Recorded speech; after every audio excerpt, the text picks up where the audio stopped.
Assalomu alaykum hammaga. Demak, 16-iyul birinchi seminar asosiy matematikada tushgan savollarni ko'rishni boshlaymiz. Birinchi savolimizga e'tibor bering.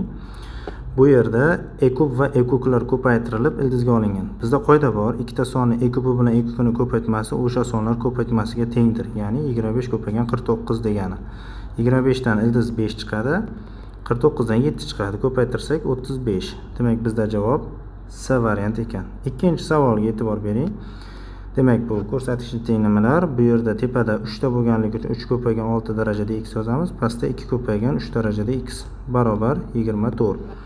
Buni bo'lib yuboradigan bo'lsak, bu bilan bu qisqaradi 8, 2 ni ko'paytsak 16. 6 ni 3 ga qisqartirsak bo'ladi mana bularni. Shunda 2 darajada x bo'lib qoladi. Bu 2 ni bu tomonda 8 ga ko'paytirsak 16, ya'ni 2 ning 4-si. Shunda x barobar 4 ekanligini bilishimiz qiyin emas mana. Keyingi misolimizga e'tibor bering. 3-misol.